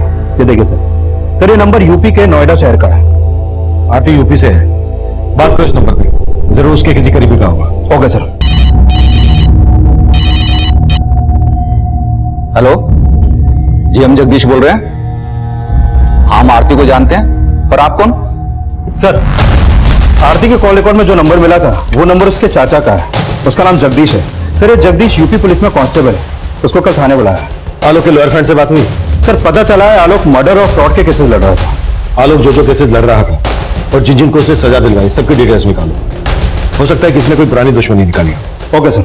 सर, आरती और आलोक की शादी वाकई में एक मंदिर में हुई थी। शेखर नाम के एक वकील ने वो शादी अटेंड भी की थी सर। जी हाँ, मैंने आलोक और आरती की शादी अटेंड की थी। देखिए ना, अभी बेचारा आलोक की शादी को 1 महीना भी नहीं हुआ था। और शेखर जी ये बताइए क्या पिछले कुछ दिनों में आलोक किसी बात को लेकर परेशान था? वो एक्चुअली आरती के साथ में जो रेप वाला हादसा हुआ था उसको लेकर आलोक काफी शर्मिंदगी महसूस कर रहा था। सर आरती का इस दुनिया में कोई नहीं, ले देके हम ही उसके रिश्तेदार हैं और हमने ही उसका कन्यादान किया था। अच्छा बताओ कि तुम्हें पहले से पता था कि आरती ने बिल्डर केशवानी पर रेप का आरोप लगाया था? ये उसने हमें बताया था और कुछ दिन बाद उसने फोन भी किया था। उसने बताया था कि उसके साथ जो कुछ भी हुआ उससे आलोक बहुत शर्मिंदा है और उससे तलाक लेना चाहता है। तलाक? आलोक आरती से तलाक लेना चाहता था? जी, आलोक चाहता था कि आरती केस वापस ले। नहीं है, केस वापस लेने की तो एक अलग वजह थी। दरअसल आलोक ने बिल्डर केशवानी से 50 लाख रुपए लिए थे केस वापस लेने के लिए। और हमारी इन्वेस्टिगेशन के हिसाब से आरती और केशवानी के बीच जो हुआ दरअसल वो रेप नहीं था। रेप नहीं था? सर ये आप क्या कह रहे हैं? आरती ने खुद फोन करके हमें बताया था और हमने उसे फोन करके समझाया भी था। आरती बेटा, हम खुद कानून के रक्षक हैं, लेकिन सलाह तुम्हें एक बुजुर्ग की हैसियत से देंगे। मान लो आलोक की बात और केस वापस ले लो और सब कुछ भुलाकर खुशी के साथ फिर से नई जिंदगी की शुरुआत करो। ठीक है चाचा जी। और आरती ने हमारी बात मान ली, लेकिन ये 50 लाख का क्या चक्कर है हमारी समझ में नहीं आ रहा साहब। मीरा आ गई तुम? आओ। कैसा हुआ इंटरव्यू? कब से ज्वाइन कर रही हो? अभी वो जगह सही नहीं थी। हेलो सर, आलोक के बैंक स्टेटमेंट से पता चला है कि जो 50 लाख रुपए उसके अकाउंट में ट्रांसफर हुआ था वो पैसा अगले ही दिन आलोक के अकाउंट से इस हरीश भटनागर के अकाउंट में ट्रांसफर किया गया। हरीश भटनागर कौन है? सर ये हरीश भी वकील है। इसकी बैंक से इसका एड्रेस और ये फोटो भी मिला है, लेकिन सर उसका नंबर स्विच ऑफ आ रहा है। आलोक ने केशवानी को ब्लैकमेल करके जो पैसा हासिल किया वो पैसा आलोक किसी और को क्या देगा? आलोक भी लॉयर, ये हरीश भी लॉयर। जरूर ये कानून के रखवाले कोई गैर कानूनी काम कर रहे थे जिसके चलते आलोक का मर्डर हुआ। इस गुत्थी को अभी ये हरीश ही सुलझाएगा।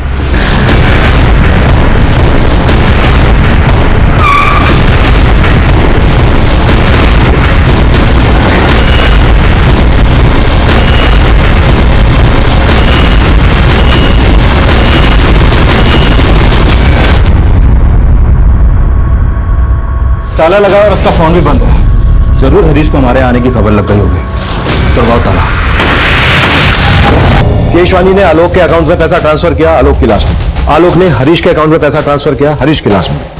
सर कहीं वाकई में ये आरती तो मास्टरमाइंड नहीं है इस पूरी साजिश की, जैसा आपने कहा था?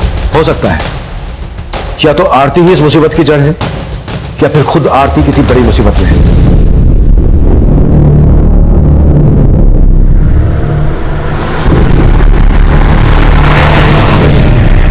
गीतिका, अच्छा गीतिका, तुम्हें नहीं लगता कि ये बिल्डर केशवानी बड़ी आसानी से छूट गया?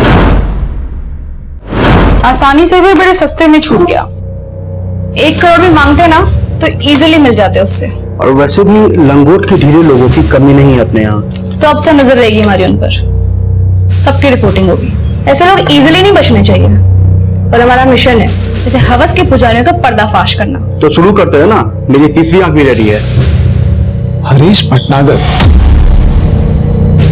वकील है? हम किसी हरीश भटनागर को नहीं जानते और ना ही आरती के मुंह से कभी ये नाम सुना।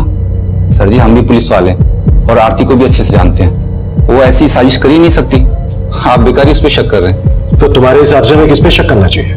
नहीं सर, मुझे इस बात का कोई आइडिया नहीं है। सर जी हमें तो अभी भी बिल्डर केशवानी पे शक है। शायद उसी ने हरीश को आलोक को मारने और आरती को गायब करने की सुपारी दी हो और फिर उसने हरीश को भी मार दिया ताकि आप उस तक ना पहुंच सको।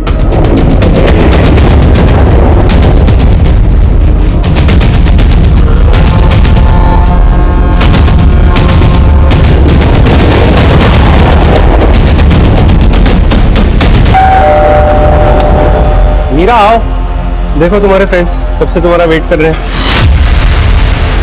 हेलो मीरा।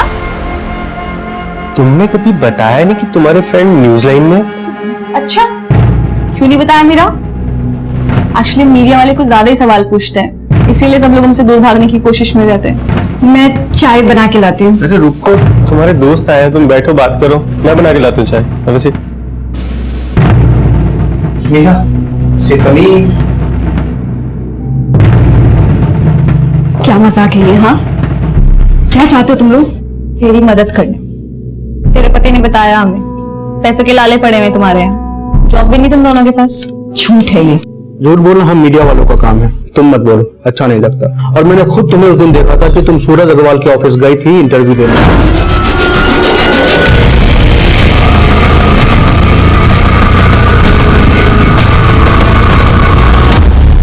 आखिर चाहते क्या हो तुम लोग मुझसे? हाँ, एक तरफ आरती का मिसिंग होना हमारे लिए पहली बनता जा रहा था। आलोक के मर्डर से जुड़ी कोई भी लीड हमें नहीं मिल रही थी।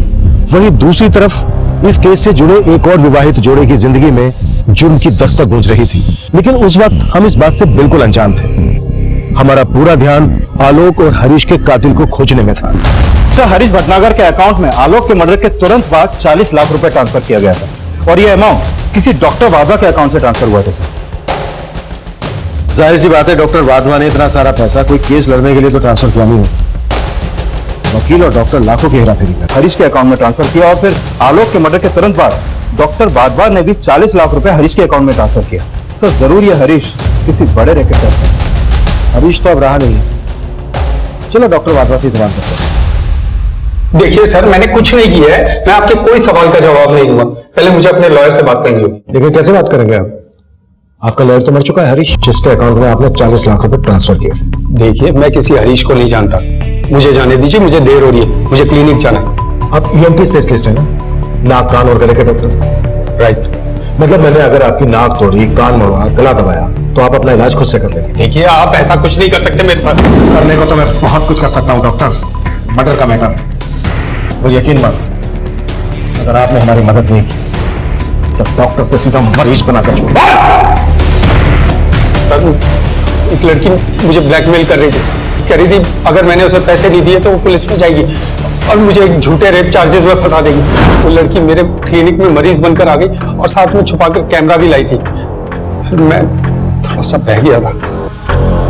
फिर उस लड़की की रिपोर्टर दोस्त था धमकी, उस लड़की का पूरा गैंग है, रिपोर्टर, गुंडे, ये सब मिलकर काम किया करते हैं। फिर अगले दिन एक आदमी ने मुझे फोन से ब्लैकमेल किया। देखिए, अगर पुलिस कंप्लेन हो गई तो मेरी बहुत बदनामी होगी। प्लीज कुछ ले दे के बात खत्म कीजिए ना। चल ठीक है, 60 लाख निकाल और अपनी इज्जत लूटने से बचा ले। 60 लाख? अरे 60 लाख देते देते मैं पूरा लूट जाऊंगा, बर्बाद हो जाऊंगा। देख भाई, इज्जत और जान एक बार जाए तो फिर वापस नहीं आते। चल तेरे लिए फाइनल ऑफर 40 लाख। कौन थी वो लड़की और जिस आदमी ने तुम्हें फोन पे ब्लैकमेल किया, उसका नंबर है तुम्हारे पास? सर, ना ही मैंने उस लड़की को पहले कभी देखा है और ना ही उस बंदे का नंबर है मेरे पास। तुमने अभी हमें बताया कि उस लड़की के गैंग में कोई रिपोर्टर भी है। जी हाँ, एक लड़की रिपोर्टर है और साथ में कैमरामैन भी। आप बता रहे थे किसी न्यूज चैनल के लिए काम करते हैं। कौन सा न्यूज चैनल? सर, कोई स्पीड न्यूज चैनल बता रहे थे। तुम्हारे क्लिनिक में सीसीटीवी तो होगा? हाँ।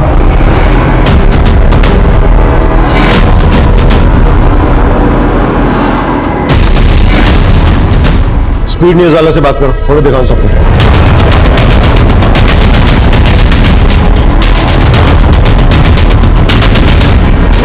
सर, ये फोटोज मैंने अपने पूरे स्टाफ को दिखाई। इनमें से तो हमारे यहाँ कोई भी काम नहीं करता और ना ही इनकी फोटो हमारी प्रीवियस स्टाफ रिकॉर्ड्स में से किसी से भी मैच करती है। डॉक्टर वाधवा और बिल्डर केसवानी, दोनों के केस में मुझे एक ही पैटर्न लग रहा है। दोनों को लड़कियों ने सेड्यूस करके अपनी ओर आकर्षित किया और फिर ब्लैकमेल किया। और ऊपर से डॉक्टर वाधवा और बिल्डर केशवानी, ये दोनों ही काफी नामी और पैसे वाले लोग हैं सर। राइट। मुझे लगता है गैंग रिसर्च करके पूरी प्लानिंग के साथ हनी ट्रैप का जाल बिछाता होगा। सर, हो सकता है इस रिपोर्टर और कैमरामैन के साथ आरती भी मिली हुई हो। हमें इन तीनों तक जल्द से जल्द पहुंचना होगा। शायद इनसे हमें आरती के बारे में कोई लीड मिले। पता नहीं आरती जैसी और कितनी लड़कियां होंगी जो इस गैंग के लिए हनी ट्रैप का काम करती होंगी। मीरा, इतनी टेंशन क्यों ले रही हो? इसमें कुछ भी गलत नहीं है। तुम इतनी हैरानी से क्यों देख रही हो? देखो, तुम्हारी फ्रेंड तुम्हारी मदद लेके एक स्ट्रिंग ही तो कर रही है ना। ये तो अच्छा है, एक गलत आदमी इस दुनिया के सामने आएगा और देखा जाए तो ये एक तरह से समाज सेवा है और इसी बहाने हमारे कुछ पैसे भी बन जाएंगे। अभी तुम्हें आइडिया है ना कि इस स्टिंग में मुझे यानी तुम्हारी बीवी को क्या क्या करना पड़ सकता है? और अगर इस महीने इस घर का रेंट नहीं दिया ना तो हमारे साथ क्या क्या होगा मुझे ये भी आइडिया है। सर, हिसार, कानपुर और फरीदाबाद में भी इस तरह के केसेस हुए हैं जहां पर पहले लड़की ने रेप का चार्ज लगाया और फिर अपना केस वापस ले लिया। और सर, जिन जिन लोगों के नाम इन केस में उछाले गए थे वो काफी नामी ग्रामी लोग थे, या तो कोई बहुत बड़ा बिजनेसमैन था या फिर वेल नोन प्रोफेशनल, जैसे कि बिल्डर केशवानी, डॉक्टर वाधवा। क्या इनमें से किसी केस में आरती इन्वॉल्व थी? नहीं सर, इन सभी केसेस के इंचार्ज को मैंने आरती की फोटो भेजी थी, लेकिन उनमें से किसी ने भी आरती को नहीं पहचाना। क्या इन लड़कियों में से किसी का लॉयर आलोक मेहरा या हरीश भटनागर था?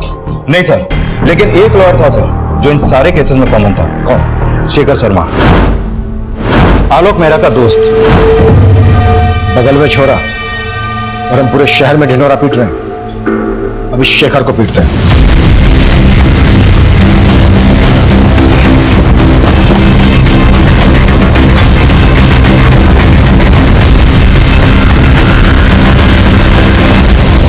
ये केस प्याज के छिलकों की तरह था, कई पड़ते थे इस केस में। हनी ट्रैप की तरह इस्तेमाल होने वाली लड़कियां, उनके लिए केस लड़ने वाले वकील और उन केसेस को उछालने वाले रिपोर्टर्स। काफी बड़े पैमाने पर ताना बाना बुना गया था। हम उलझ जरूर रहे थे, लेकिन बिना थके इस चक्रव्यूह को तोड़ने की कोशिश कर रहे थे और आखिरकार एक क्लू हमारे हाथ लगा।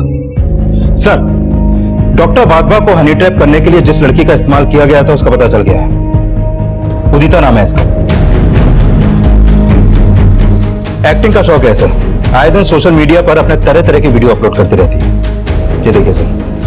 Hello friends, it's Udita here, thanks for joining me.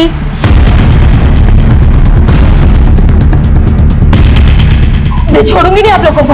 आपको पता नहीं सोशल मीडिया पे मेरे कितने फॉलोअर्स हैं। सारे वीडियोस वायरल होते हैं मेरे। बदनाम कर दूंगी आप लोगों को। संगीता, क्या है ये सर? तुम्हें पता नहीं है मैडम सोशल मीडिया की क्वीन है।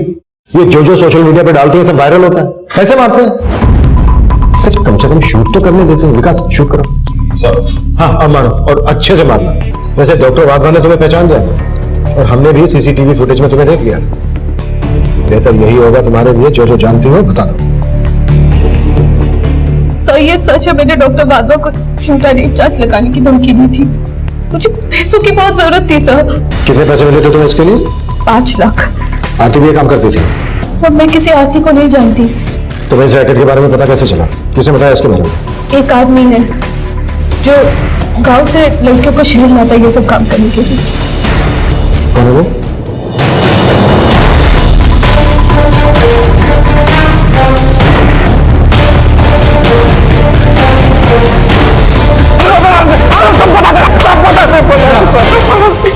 सबसे पहले ये बता कि तेरे गैंग का अगला शिकार कौन होने वाला है? मैं कम इन सर? कम इन।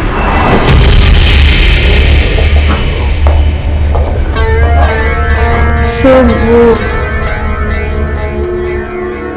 मैं आपकी कंपनी ज्वाइन करना चाहती हूँ।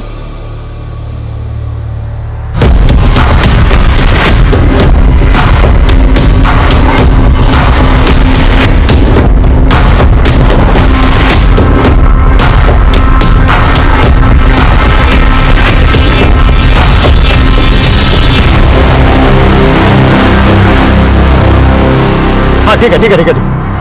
आगे से यू टर्न दो, फटाफट फटाफट।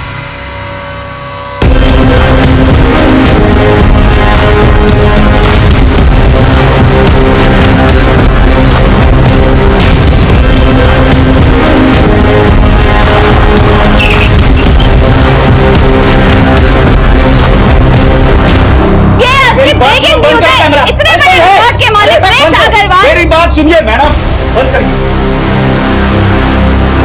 Relax madam, relax.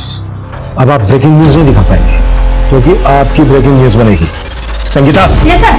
But sir, चलो सर। चलिए।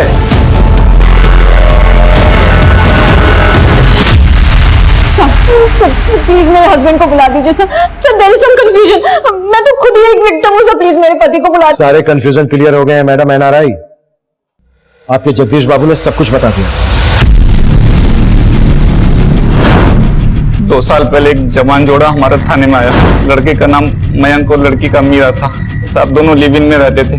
लड़की ने आरोप लगाया था कि लड़के ने उसे शादी का वादा किया और फिर मुकर गया। वो लड़का रईस घर का था। उसने खुद को छुड़ाने के लिए वकील बुलाया, शेखर। देखिए लड़की झूठ बोल रही है, जो भी था सब कंसेंसुअल था। डोंट वरी मैम, मैं आ गया हूँ ना, सब हैंडल कर लूंगा। तो शेखर उस समय लड़के का लॉयर था? हाँ साहब, और वो हरीश मीरा का। डोंट वरी मीरा, ऐसा केस बनाऊंगा इस लड़के के खिलाफ कि बेल तक नहीं मिलेगी इसे। साहब लड़की एनआरआई थी, इसलिए किसी कांस्टेबल ने रिपोर्टर को इन्फॉर्मेशन दे दी। जैसा कि आप देख सकते हैं यहाँ पे एक डाइवोर्स होने वाला है। सर, आप क्या कर रहे हो तुम लोग?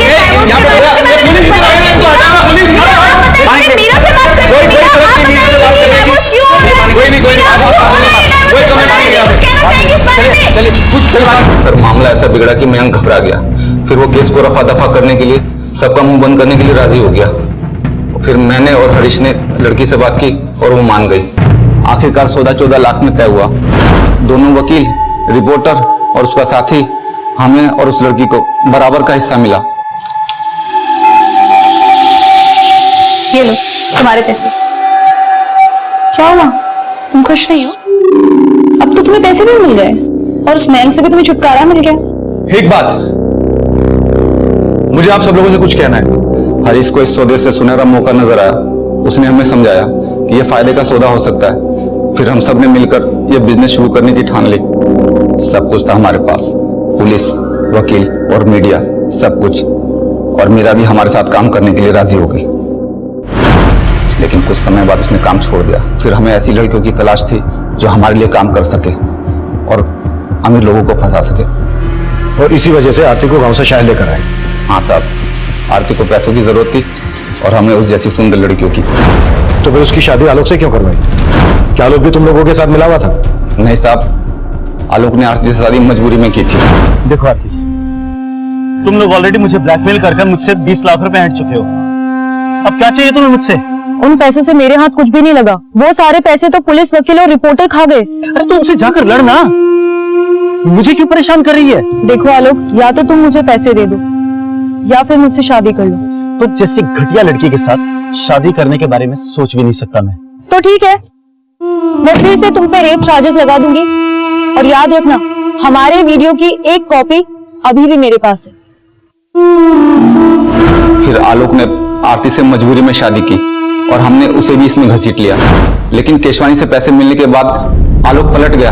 उसने तय किया कि वो आरती को तलाक दे देगा। तो इसलिए आलोक को तुमने मार दिया? नहीं साहब, हमने आलोक को नहीं मारा। तो आरती ने मारा?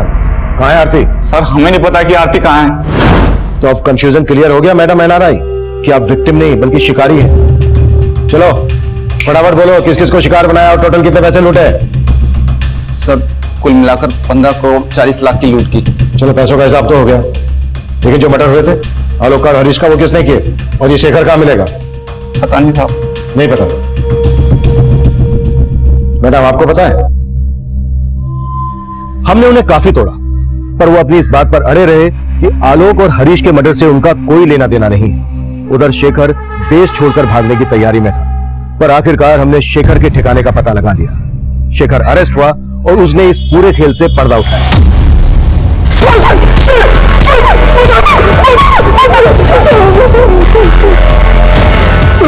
जगदीश झूठ बोल रहा है।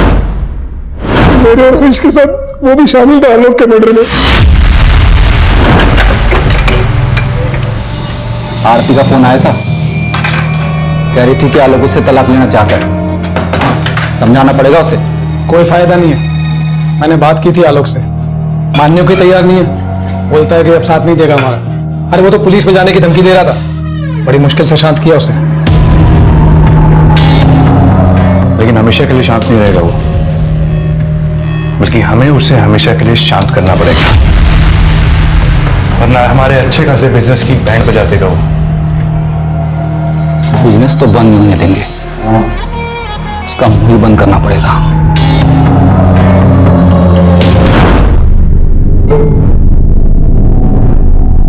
सर उस रात आरती ने जगदीश को बता दिया था कि वो आलोक के साथ जा रही है, इसलिए हम लोग पहले से उस रास्ते पे जाके खड़े हो गए।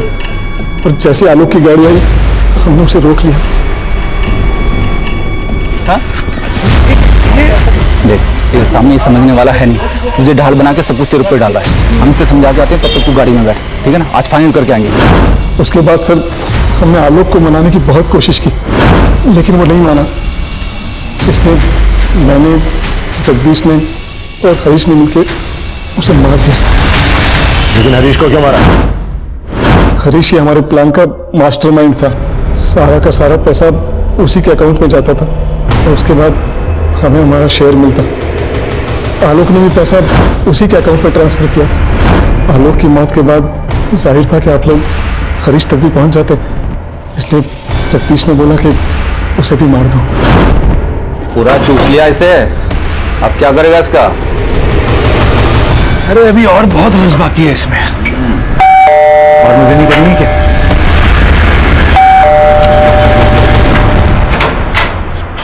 अरे तू है? आजा। चल हो गया ना, निकलते, चल चल चल चल, बंद कर बंद कर। आरती के साथ क्या किया? आरती के साथ क्या किया? बताते साहब, बताते। आलोक के मर्डर के बाद आरती को कुछ पता नहीं था, लेकिन जब उसे पता चला तो वो हल्ला मचाने लगी। मार दिया ना तुमने आलोक को? लाश कहाँ है आरती की?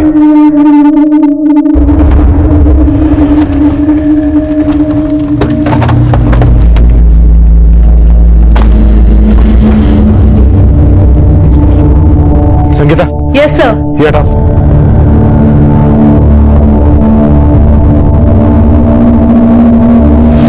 कांस्टेबल जगदीश और वकील शेखर पर आलोक, आरती और हरीश के मर्डर के चार्जेस लगाए गए और साथ ही उन पर रिपोर्टर गीतिका और कैमरामैन दीपक पर धोखाधड़ी के चार्जेस लगाए गए। फिलहाल गीतिका और दीपक जमानत पर बाहर है। ये केस हमारे लिए बेहद चौंकाने वाला था। सबसे हैरानी की बात यह थी कि जवान लड़कियों के अलावा हनी ट्रैप के इस रैकेट में पुलिस से लेकर वकील और जर्नलिस्ट जैसे प्रोफेशनल्स भी शामिल थे, जिन्हें क्राइम के खिलाफ लड़ना चाहिए था, वही क्राइम कर रहे थे। इस केस में हनी ट्रैप के झांसे में फंसे हर शख्स को कहीं ना कहीं दस्तक जरूर मिली होगी, लेकिन हवस के मारे उन्होंने उसे अनदेखा किया। इस केस में सबसे बड़ा विक्टिम था आलोक मेहरा, जिसे अपनी जान गंवानी पड़ी। आरती ने आलोक पर जब शादी के लिए दबाव बढ़ाया था, दरअसल आलोक को तभी सतर्क हो जाना चाहिए था। आरती और उसके गिरोह की ब्लैकमेलिंग के पीछे छुपी जुर्म की दस्तक को समझ जाना चाहिए था। अगर ऐसा होता तो आलोक जुर्म की दलदल में धंसने से बच सकता था।